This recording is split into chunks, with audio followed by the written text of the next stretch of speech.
Hi, this is Bridget Stewart with Maps Coaching, and we're going to spend some time today with Dylan Suitor. Dylan is a businessman, investor, realtor up in Toronto. You're the owner and rainmaker and the leader of Elevation Realty Network in Keller Williams' signature office, correct? Yes, I am. Yes, you are. Great. And I really think about you as a businessman. I want to spend some time today going over all the different worlds that you touch. So, Dylan, can you share with us your passion for real estate? So my passion for real estate kind of started by a fluke. My mom's been in mortgages for 30 years now, 29 Okay. years. And from a young age, I always watched her talk real estate, talk mortgages, buy investment properties. And I started buying investment properties the same way she did, and love her to death. However, there was really no structure or system around it. It was usually someone who wanted to buy another property and had to sell their property in order to buy that other property. And she'd stumble into it and say, yeah, I'll help you out. And then she'd buy someone else's house and they would never really cash flow or maybe minimal. And she did it because buying investment properties was a good idea. Right. So I did that, and I bought a student rental when I went to Laurier, which is a university that I went to. And the deal was that my mom would give me the down payment. My mom would co-sign for the mortgage, but I was responsible for all income and all expenses. And that actually got me into trouble because when I was collecting rent checks and all of a sudden I had 20 grand in the account, I spent it on bottle service or steak and prime rib. And I thought it was a good idea at the time. And so after my first year of owning that house, I actually found myself in $20,000 in debt. And as an 18-year-old kid with my first business that I also signed on for that my mom was in a disagreement with, just jumped in and took the plunge. I ended up having to take a $20,000 loan to work off of to make sure that I could get back to a positive spot. And that was my first real experience with real estate. And it was also my first real experience with business. And I didn't have a coach, didn't have a mentor. I didn't really have anybody. It was just me. Right. And so that was kind of jumping in and not getting any mentoring, and I guess entrepreneurial versus purposeful. Yes. And so the last 3.5 years that I've been with Keller Williams, I've been more purposeful about everything I do. And I joined Keller Williams and said, I'm not going to drink the Kool-Aid. It's just close to my house and whatever, I'll do that and I'll be an investor. And after attending a bunch of training classes and kind of getting to know the culture of Keller Williams, I got t-shirts made up for KWIP that say, I drank the Kool-Aid and I'm happy I did.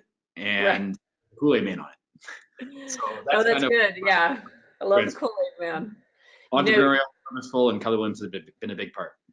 Well, and you just mentioned Keller Williams Young Professionals. So you are one of the spearheads, one of the leaders of Keller Williams Young Professionals in Canada. Can you share a little bit about what you've done with KWYP and why you're passionate about that organization? I took over as president in August 2018 and right around mega camp time. And I didn't really know what KWIP was or what the purpose, the idea was about KWIP, and quickly started to realize the value that it had. And I was doing KWIP for no selfish reason whatsoever, just because I thought it'd be fun to develop young professionals, and I bought into the mission. So the mission of KWIP is to develop tomorrow's leaders, and I'm a leader. I want to be a leader, so why don't I develop myself? And so I took that role. It was an opportunity given to the president at the time and Katie Hardman, and I kind of jumped in and ran with it. Now, when I joined, I was the 5th person in all of Canada in Keller Williams Young Professionals, and we had never really been above 4 for about 2.5 years. And then I kind of came in, and with the help of the infrastructure that KWIP was developing at head office, I really focused on growth. And so now here we are, and KWIP Golden Horseshoe that I'm leading is at 92 members, I believe. And very exciting.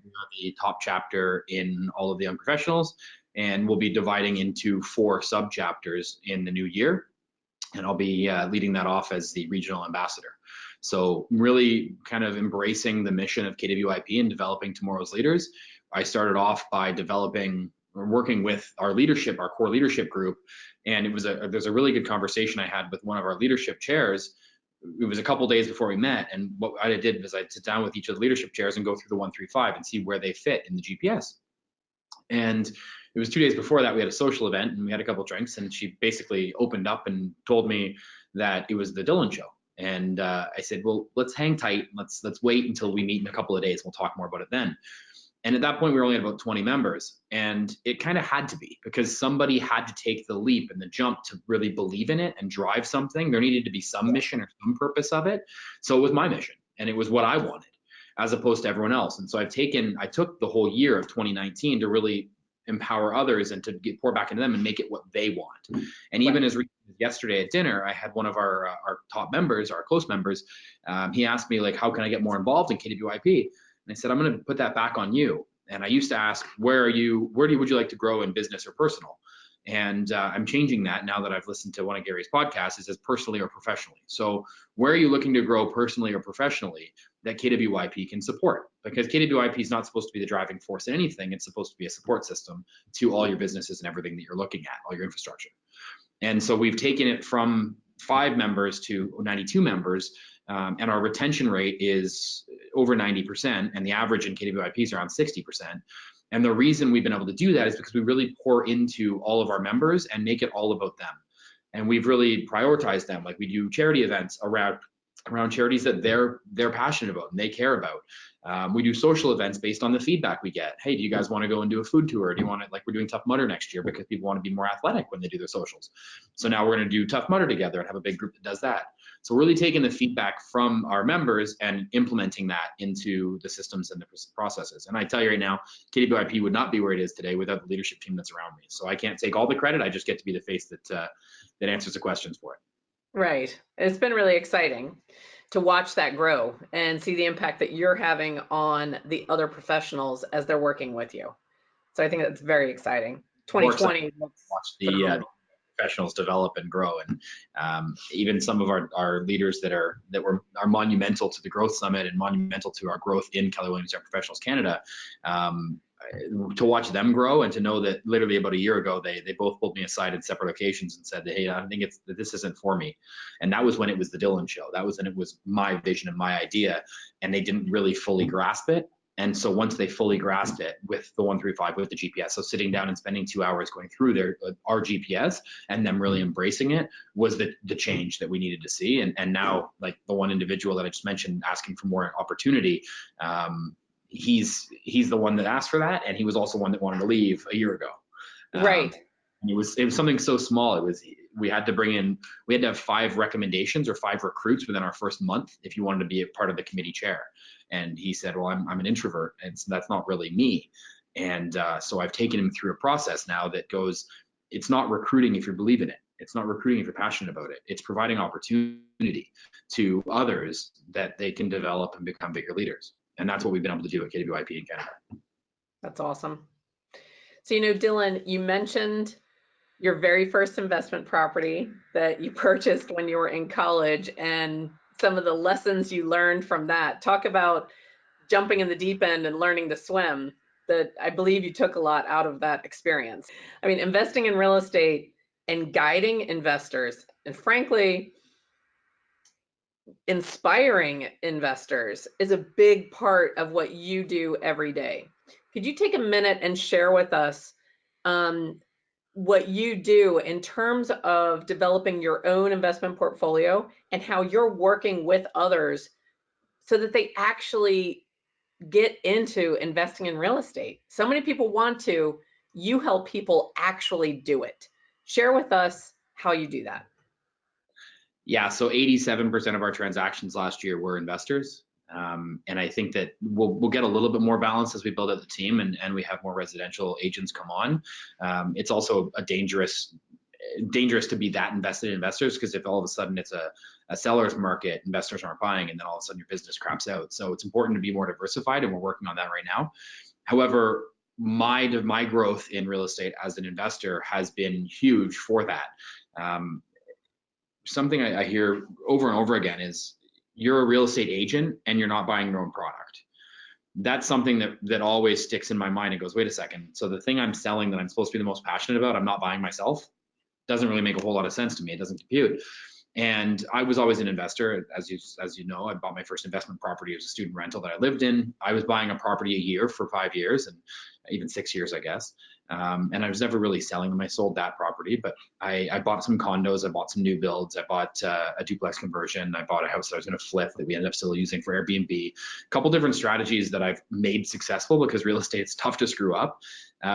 If you wait it out and your time in the market, not timing the market, then you're probably going to make money, because it's going to double in 5 years or 10 years, whatever it is. And at that point in time, you'll make the money. You may not make it right away. And so kind of going through that process and then getting more purposeful around what we were buying. So finding, I speak at a number of investment conferences, and I talk about your cheeseburger. So McDonald's is known for a cheeseburger, right? That's how they built this massive brand. Well, they've become very, very, very good at the cheeseburger, the Big Mac or the double cheeseburger, whatever you want to look at. And they have that, right? It's kind of their thing.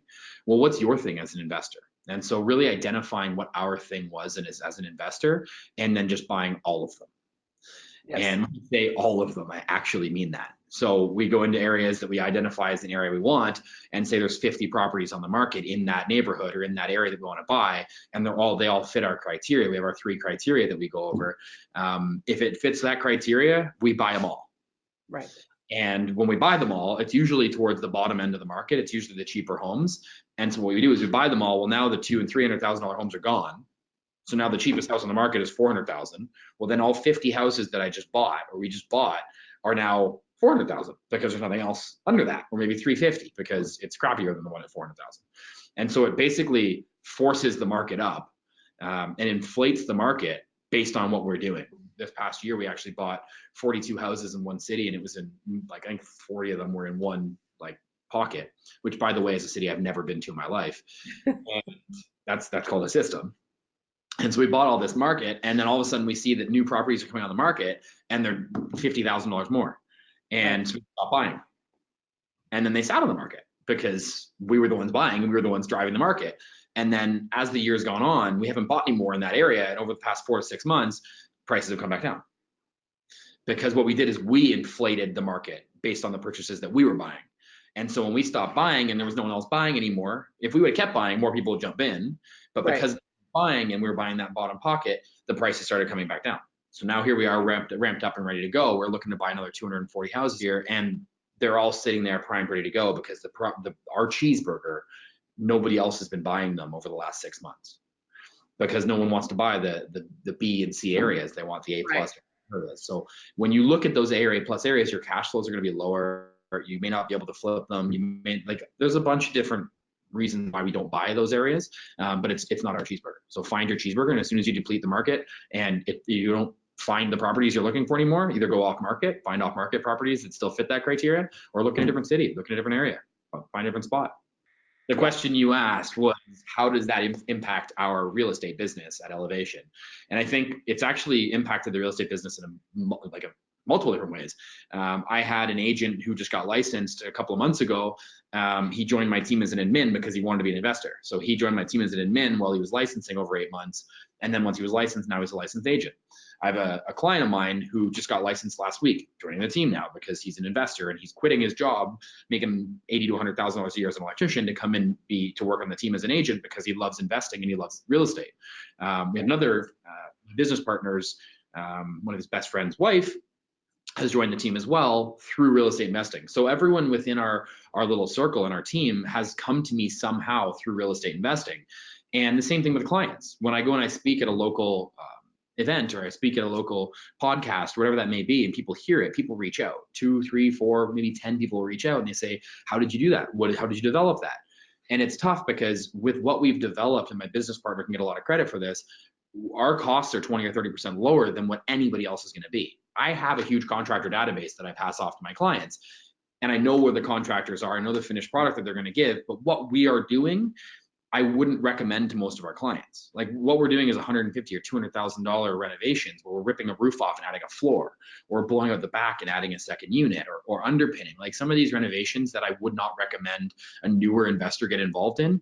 And so until you have 20 or 30 properties, I'm not going to recommend you go down the process that we do. But there is a different cheeseburger that you can purchase. Absolutely. And what in a lot of our areas has been a duplex conversion. So a single family bungalow into 2 units. Very good.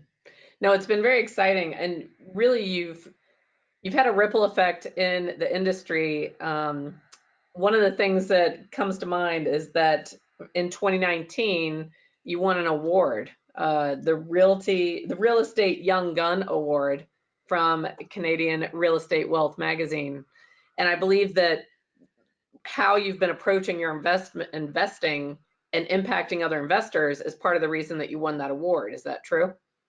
Yeah, I mean, honestly, that was a fun surprise to find out. I just got an email from Real Estate Wealth magazine, and they were like, "Hey, you've qualified for the Real Estate Young Guns. Fill out this application, and you're one of the finalists, and we'll pick a finalist from there." And I actually had my admin fill it out at the time.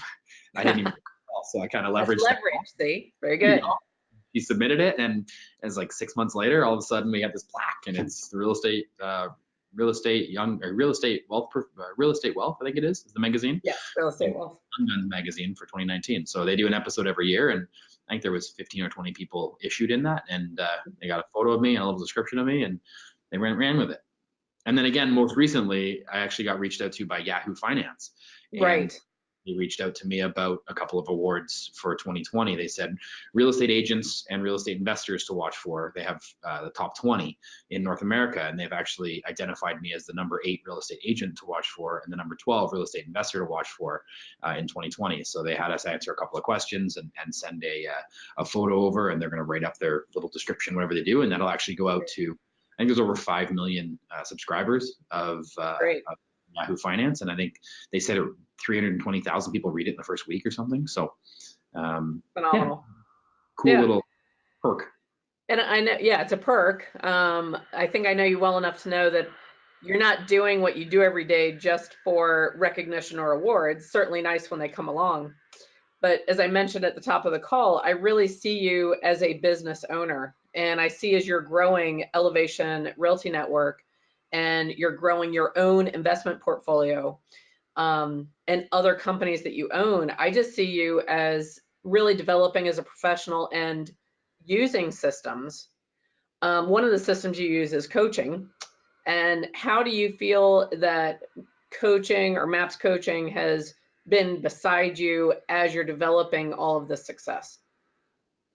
So I think the big thing with MAPS coaching is a lot of times it can get some negative press if it's not the right fit. And I went through that. I mean, I had some incredible coaches. I think you're my 4th or 5th coach now that I've gone through. And I was scared to change my coach, but the first coach I had was not a good fit for my personality style. And I think that probably happens quite often with MAPS, because the way I found you was actually through another MAPS coach that knows me really well, that said, okay, well, let me speak to someone and find a really good fit for you. So I had that connection. Whereas when I reached out to MAPS initially to sign up and join MAPS, there wasn't enough information there to really pair me with the right person. And so I went through a couple different people that were great coaches for a certain personality type, but not necessarily mine. And I think also a lot of times people will blame why coaching doesn't work on the fact that the coach was the wrong coach, whatever it was. I think a lot of coaching comes down to you. You have to be coachable. You have to be willing to learn and willing to adjust. And I mean, you'll call me out on it all the time if there's something I do wrong. And I want you to do that, because I'm not going to get any better if I just keep saying, oh no, I know better, I know better, I know better. And you should fire me if that's the case. And I said that to you at the beginning. I said, if I'm not going to listen or take your advice, then fire me as a client. It's a two-way street here. And yes, coaching is something where it's mainly pouring into the student or the client. However, I don't want to be in a relationship that isn't going to be benefiting both parties. Both parties. Yeah. And having actual growth mindset. So the other thing I'll mention on coaching is that I also just yesterday committed to a triathlon coach. So whether I actually do a triathlon or Ironman, who knows what's going to happen in the future. Although getting a coach for training personally for physical is important as well. I have coaches for spiritual and how that'll affect me. I have my investment coach.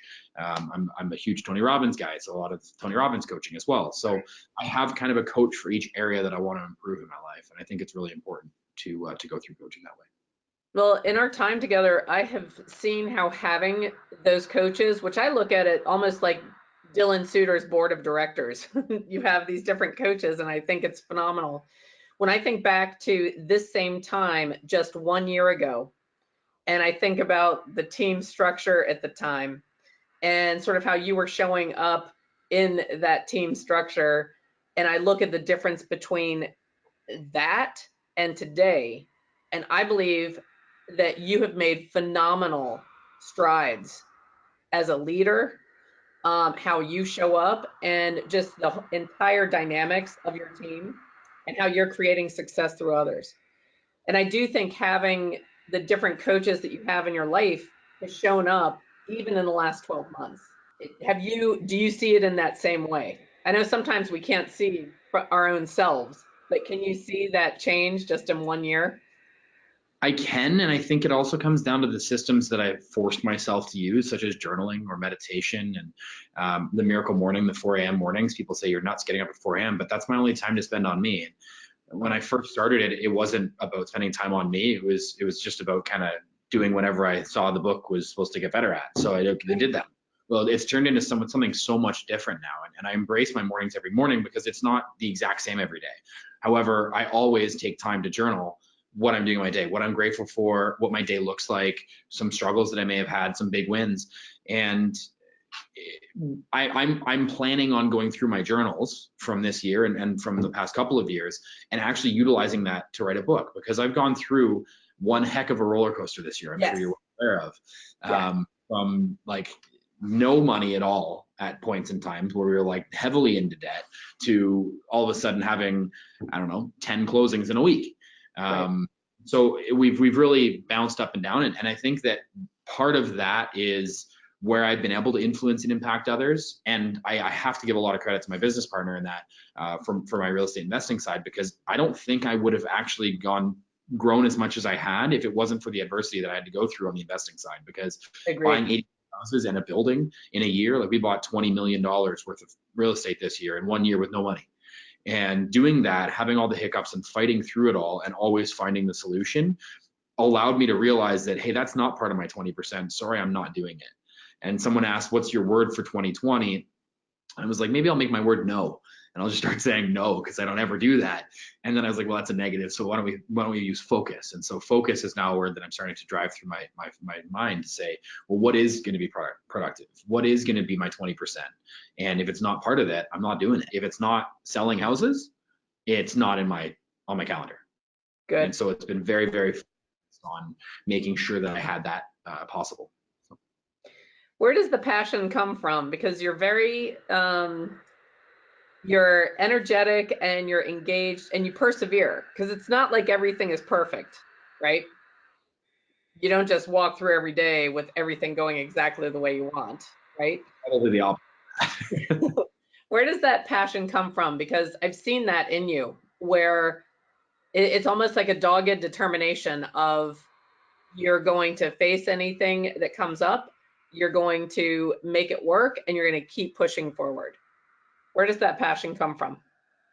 I'll bring up a story that I had in the summer. I was with one of my best friends that I've known for over 10 years now, and he asked me, he said, what is Dylan's resume? Like, he's like, I know you sell houses and you have real estate investment properties and all that, but like, what's your resume? And like, if I was to like look for you as a job, what would that be? I was like, I didn't even get to answer before my girlfriend jumped in and actually had me kind of tear a couple times with what she said. And she's just like, Dylan doesn't do what he does for money. Dylan does what he does to impact others. And finding my why statement, which was again the same time I took on KWIP of August 2018, is to inspire others through success to think bigger and live their endless potential. And that came from a one-on-one conversation with a very close friend of mine. And she dug down deep and got some of the stories and got some of the motivation. And we're not gonna have time for it today because it was a 3-hour interview that we did. But she really went deep into my stories to find out what does motivate me. And the reason that it's to inspire others through success is because I've always followed successful people. It's tough to go and look at someone who's bankrupt and say, I want to live that life. And so it's been to inspire others through success. And then it's been to think bigger and live their endless potential, because I truly do believe that we're a society that started to settle and we've started to come back to average and go whatever the norm is.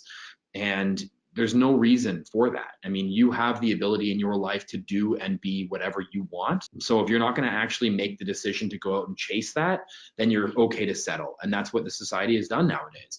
And there's a quote that Cody Gibson actually shared it at Futures a couple of weeks ago. If you're not changing, you're choosing. And that has played on repeat over and over in my head the past couple of weeks, because anything that I'm doing right now that I'm not happy with, if I'm not changing it myself, I'm choosing to stay there, because I can't let anyone else make the decision to change that. It's only me that change. Okay, So great. where the passion comes from is it comes from knowing that all these obstacles and all these people doubting you. And I think it was Gary that said, if your dreams don't make people laugh at you, then they're not big enough. Not big enough. That's right. Almost everything that I've said we were going to accomplish this year has been one of those things where someone's like, you can't donate 100 grand to charity, or you can't have 500 people in a room together on the first year, or Canada's different. It's okay. We'll just grow 100 agents a year. And it's like, no, I'm not okay with that. And knowing what Keller Williams has done for me has driven me to say more people need this opportunity, both as an agent or as an investor. And if no one else is going to do it, I'll stand up and do it myself until people do buy in. And that's where, again, KWIP is a great example of that. No one else was willing to do it until I stepped up and just said, I'll do it alone if I have to, and kind of get that determination. And it's one of those things where you see all the time, where I watched Coach Carter last night, and Cruz comes back and he says, I want to be on the team, coach. And coach says, you need to do 2,500 push-ups and 1,000 suicides. And when the team first saw him do that, he started doing them, and he had a couple days to do it. And at the end of I guess it was half an hour into the movie, he was still doing his suicides, and he missed his deadline by, I don't know, 1,000 or 500 push-ups and 80 suicides. And the team rallied around him and said, we'll do it. We'll do the push. I'll do push-ups and I'll do suicides. And it's one of those things, we've had a lot of that this year, where all areas, whether it be KWIP or my investments or being an agent, where we're missing goal, but I'm not giving up. And to the point where people are like, wow, Dylan is going to continue to push through, whether he dies doing it. And then they jump in, and then all of a sudden we're able to do it together and to do it as a team. And it's really being the person that does it first, because a 4-minute mile wasn't possible until it was. So. Right. When you think about your Elevation Realty Network and the service they provide consumers, if I'm thinking about selling my home, or I want to just buy a house to live in, I know that you work with investors, but if I'm just a regular consumer, what can they expect when they reach out to Dylan Suitor and Elevation Realty Network? We'll call you a residential client, not a Okay. regular consumer, because that's, again, sinking down to the norm. We'll call you a priority residential client. And what you can expect is a white glove service. And one of the areas that we really specialize in is taking you from A to Z together, right? I mean, I had someone reach out a couple weeks ago, and she had a terrible first purchase. And she said that her mortgage broker didn't watch for her lawyer didn't watch for her agent didn't. Her agent actually was one person that she was okay with. But all these people, her insurance is the one thing that's really kind of hurting her. And so she's selling the house 2 years later, the condo 2 years later, because she loves the condo, but doesn't think the service worked and no one protected her. And so I said, okay, well, with all due respect, I would love for you to use my team or my recommendations to make sure that I know the lawyer and what they're going to do. I know the mortgage broker, and they're going to look out for your best interest. I know the insurance agent. Obviously, we're going to do the same. Let's allow us to give you the whole package, so you are truly getting that white glove service from A to Z, literally from the time you think about buying until you die. It's not just until that transaction closes. When you have a flat tire, give us a call. We'll do what we can to get you a tow truck. Or when you need a babysitter, call us. Maybe we have someone. I literally want to be that go-to for everything. And we're building out the infrastructure in our team to make sure that it's not just me that has that, but the entire team has that. Fantastic. So Dylan, if you had just one thing that you would want to say to someone out there that's thinking about buying their first investment property, what would you say to them? Buy it, get it under contract, and then do due diligence. Because I don't know what the market's like in whoever's listening to this, or your market, but I know in our market right now, we are actually the lowest inventory in my city that we've been in, I think, in our history. In the peak, when we had very low inventory, was 209 active listings, and as of yesterday, it was 199. When the market kind of fell in 2017, we were at 796. So just looking at the inventory levels, it's really low. And if you're going to be an investor and you're going to wait, if the market is heating up, you are going to miss the boat. So get it under contract, get it conditional, buy it, put offers everywhere, whatever the number may look or be. Say the house is listed at 500 grand, but you needed a 400 grand, put the offer at 375. Just put the offers out, submit the offers, because you will not get them all. And when you do get the property, just embrace it. And it's not about timing the market, it's about time in the market. So if you bought a house and the market crashes in 6 months and you're concerned about that, good, wait it out, right? Stop waiting to get that unicorn. Stop waiting to have that home run and hit the base hit. Because if you go and buy 10 properties in the next 10 years and you wait 25 years, it doesn't matter what the market does. 25 years from now, those will be paid off, most likely with your tenants. And those will be probably 2, 3, 4 times the value, even if they went up and down and up and down and up and down. Because over the time of owning that real estate, you are going to be benefiting. What if you're talking to an agent in your area that's considering what brokerage they would like to be with? What would be compelling about Keller Williams Signature that you would like to share with them? So I heard, again, something I heard yesterday was you don't know what you don't know. And I've never been outside of Keller Williams. However, I've had a number of conversations with people who have been, and everyone that comes over, once they come over, goes, wow, this is way more than I expected. It's way more than I thought. And it's the same thing when I joined.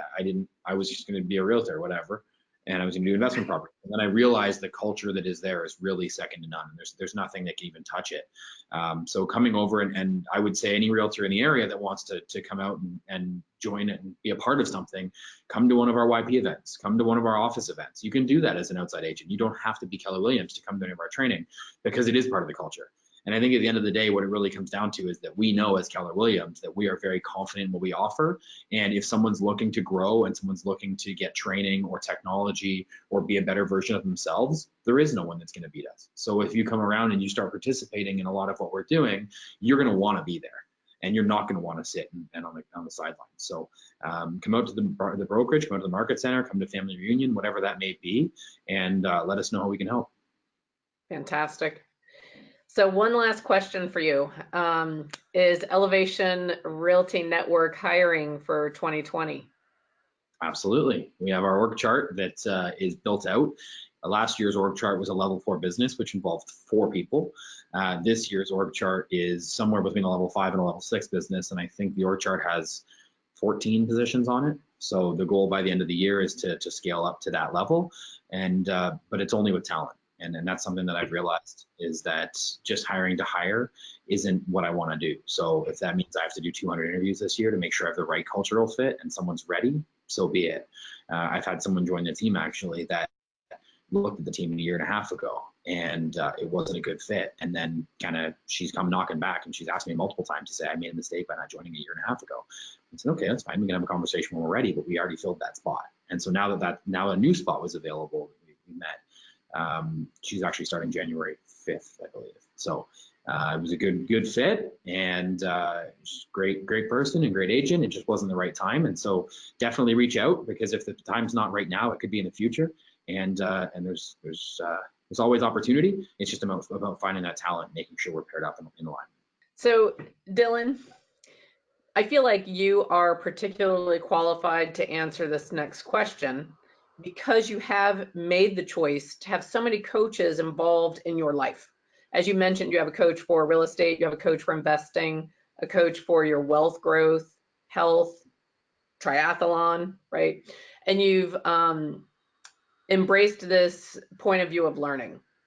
So I'm very curious. You and I both know there's people out there right now that are considering hiring their very first coach. What would you say to those people that are on the fence about investing in themselves and hiring the coach, and they're just hesitating about it? I would say jump in and commit to that 3 months for yourself. Give yourself a 30, 60, 90. Give your MAPS coach a 30, 60, 90 that they hold you accountable to. Create it together, whatever that may be, to make sure that you put yourself in a successful position, and be open. Be open to learning and open to advice. If you're shut off and not willing to learn or grow or develop as a person or as an agent, then you're not going to gain anything out of it. If you go in there with a closed mind from the beginning, then don't waste your money.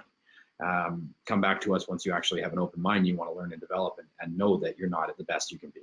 So that would be my advice. All right. One of the things that I was very excited about that took place in 2019 was the Growth Summit run by Keller Williams Young Professionals in Toronto. And could you share with us a little bit about that event and then tell us what we can expect in 2020 from the Growth Summit. So we took a lot of what Gary's done with Mega Camp and created an event that I thought was actually going to push people to want to go to Mega Camp and Family Reunion. And the feedback we got was that they just want to go back to the Growth Summit. There was a lot of value there. We had some speakers from rookie agents all the way up to top producing agents, the #1 agent in the world. We had some very inspirational speakers, and we touched on different areas of business, such as real estate investing, emotional intelligence. We talked about Hello Rob the Miracle Morning, Facebook marketing and marketing. So we kind of had touched on a little bit of everything. It was 2 days. It was November 11th and 12th this past year, and this year coming up for 2020 is October 26th and 27th. It is about 5 minutes from the airport in Toronto, so you can fly in and drive over, get a cab over, whatever it may be, and made it very convenient. It will be very busy for a couple of days. It's a conference that's going to be very involved. So we do have from 9 o'clock until 5 o'clock, it's going to be in-class sessions, and then the evening we do have a charity gala and a dinner, which this year we were actually able to raise and donate $113,000 to charity. And Phenomenal. We actually did the largest KWKC donation in history, which was 90,000 Canadian. I think their highest was 45,000 American. So whatever the conversion works out to, probably less knowing the exchange rate. But it was very awesome to be able to make that an impact and be able to influence and change lives of some of these the kids that can now go through QL and Quantum Leap. Right. And something I've become passionate about with that, I'm actually getting my instructor's license so I can go to the local colleges and universities and teach Quantum Leap. And teach Quantum Leap and show. So happy to hear that. It's outside of real estate. It's so much more than real estate. So I think that's the part that really struck me is it's that has been what's changed me as a person. It's not the actual transaction, it's development. And I think QL is a big part of that. Right. Well, Dylan, I just appreciate you spending time with us today. I am thrilled to be working beside you. I cannot wait to see how we exceed your goals in 2020. I know you have a lot laid out in front of you. You're starting off on a really strong foot, and I just see you creating success, not just for yourself, but for everyone around you. Thank you so much for having me, and feel free to reach out at any point in time, whether it be you or one of your clients. And if there's something I can do to help or provide further clarity to someone, I'm more than happy to do it. Always open to share.